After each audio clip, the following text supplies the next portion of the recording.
up? I'm Leah, and this is my show, Livin' on a Dream. In each episode, I'll be sitting down one-on-one with an actor, a musician, or some other creative type. Some you'll know, some you'll be getting to know, but all of them you should know. They're living on a dream. Are you? What's gonna I help think them the prevail? first time I met you was Beautiful Creatures. Beautiful It's 10 years Creatures was a band that Glen was signed to. They were on Warner Brothers, and they did an Ozfest, and then a bunch of stuff happened in the rock A&R industry at that time. And that, you know, did the second album come out? There was a second record, but it was not on the original record label. It was a band that was signed to Warner Brothers. That was my first major label deal at the time. I learned so much going through the whole major label machine, and we did a lot of great tours. We made a record that I'm still very proud of. Actually, today's August 16th, right? The release date of that record was August 14th, 2001. So it was 10 years almost to the day. Our bass player, Kenny Queen, sent out a text to all of us really? 2 days ago saying, hey, 10 years ago was the day the record, and I was aware of that. Sweet. It was not lost on me that record's been a decade ago, but Sweet. yeah, it was a great time, learned a lot, but things don't always go well. Just because you get like a major label deal, that doesn't mean your troubles are over. Now they have to make the right decisions with your marketing and your touring and the timing, and it's so many things to worry about. Now a major label deal means less than it used to because, well, the labels, frankly, they want like the beat-driven sort of top 40 music to make them instant money. They're not as interested in developing rock acts. There's rock bands that are doing well at labels, but I think they'd rather have like a Lady Gaga type of instant success rather than try to develop a band over 3 or 4 records and lose all that money because they believe in something. It's like, no, they need the money now. Or take a chance, I think, on a band that is like maybe a little bit more on the edge and creative. Yeah, they don't do that. They don't do that anymore either. No, radio doesn't play stuff that's out of left field. They play what they think people want to hear, but that's why radio is suffering too. People are tired of listening to terrestrial radio because it's the same stuff over and over. And now there's options. You can listen to anything you want online and create your own radio playlist. So it's going to be really interesting where this whole thing goes in the next couple years, 5 years. Who knows where it's going to be at? We've got Spotify now in the I United States. downloaded it, but I didn't like check it out. It looks just like iTunes, and it's streaming, and there's a lot of controversy about it now because some labels don't think it works in their favor, in their artist's favor, but there's others that think it's the future. 10 years ago. Yeah, with MP3 files, yeah.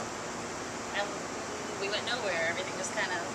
Well, yeah, the record industry maybe wants to go back to the 90s where CDs were being sold in stores. So now We're already Spotify losing is their MP3 chance. files. It's all going towards streaming now. In Europe, they've got Spotify for years. It's a Swedish company. So Well, in they usually Sweden, know what they're doing over there. people love that service, and you get paid every time they stream it. We don't know how So the much... artist does get paid every time it's streamed. Yeah, but we don't know how much money it's going to make yet. It's still very Of experimental. course. I'm not saying it's the solution to everything. I'm saying it's a step maybe But it's in an the right idea direction. and an option Yeah. that the industry kind of balked at 10 years ago.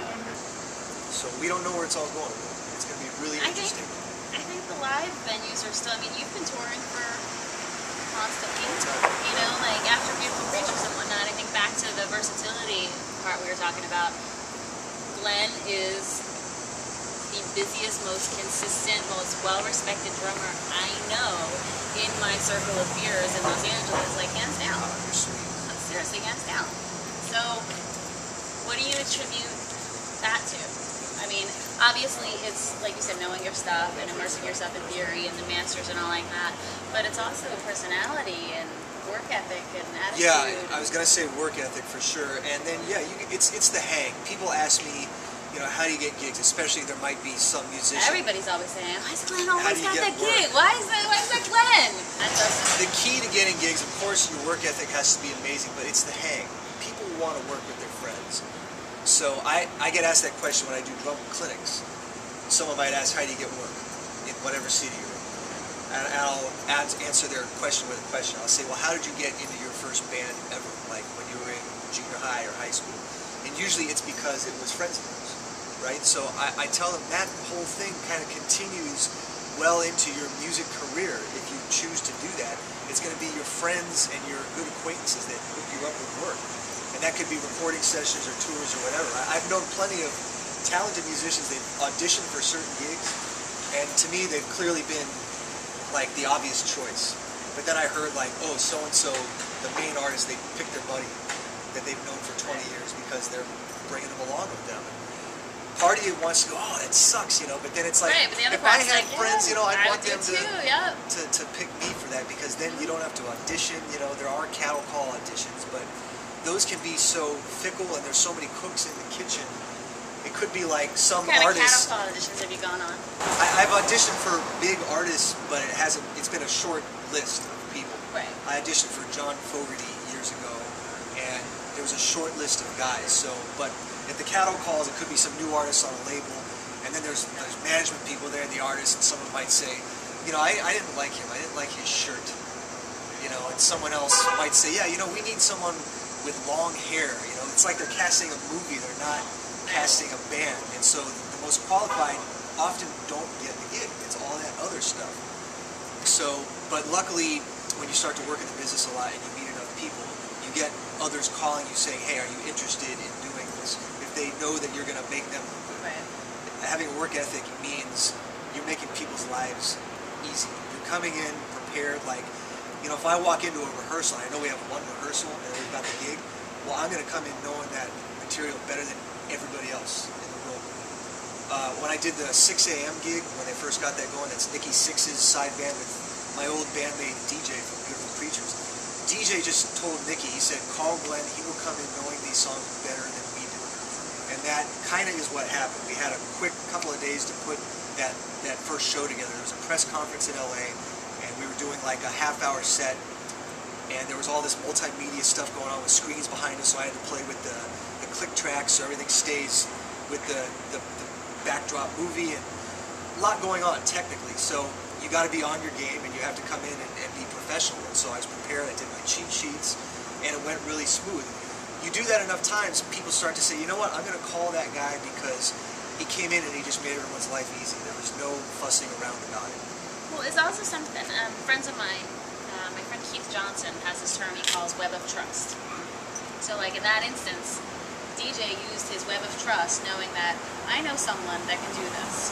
So basically, the way the concept goes is, so DJ extended a piece of his web to Nikki saying, this is the guy to do it. Sense. And if it hadn't worked out, he just kind of severed that one of those webs of trust, like if Glenn turned out, one you know what I chance mean? to make a good impression. Or you make the string bigger. Yep. And so like we have these webs of trust of people we meet over it, and we're always giving and taking and pulling from each other's, and we just kind of all rise up together, you know, like you keep running into the same people, you know, and people keep moving up, it's or people don't move anywhere, you know, but you still kind of know where, it's kind of like your class, you know, like you kind of know where your high school class is, it's like we kind of know where this class is. But yeah, it's really, that has a lot to do with it. It's very rare that someone will randomly just come to a city like Los Angeles and just get a cool gig out of nowhere. You got to build up those connections. It's the bro hookup, that's what I call it. You know, your bros are the ones that hook you up. This gig I'm on now, I'm on this gig because... Is it a bro hookup? Totally. One of the guitar players in the band, Tommy Hendrickson, he's more of a producer-writer, but he's had his own solo deals. He had a solo deal on Capitol. He can write a book about the music business, big time. But I've been doing recording sessions for him for years, but we were in a band together, like way back. But he knew I was a good guy to call in to play drums on a lot of artists he was producing, and then this gig came up. And there was actually a recording session last year in Nashville that Tommy, that's the guitar player, he was working on the session. It was for Alice Cooper. And the person overseeing and being the master producer of the whole thing was Bob Ezrin. He produced Alice back in the day. They've been having Alice work with Bob now again. And so they did this recording that I participated in. And it was something where I had to just show up prepared. There was no rehearsal for it. And then cut to a few months later, they said to Bob Ezrin, they said, you know, how about you're going to be the musical director for our rehearsals for the next tour? He said, that's great, but I want to make some lineup changes. So he brought in Tommy on guitar, and he brought in Steve Hunter, who played on Alice's School's Out, Cold Ethel, and a lot of the classics. He's the guy that actually played on this stuff. Not to mention, he's on Peter Gabriel's Salisbury Hill, and he plays guitar on Aerosmith's Train Kept Rolling. The guy's a legend. He's got stories. Well, he's on our gig.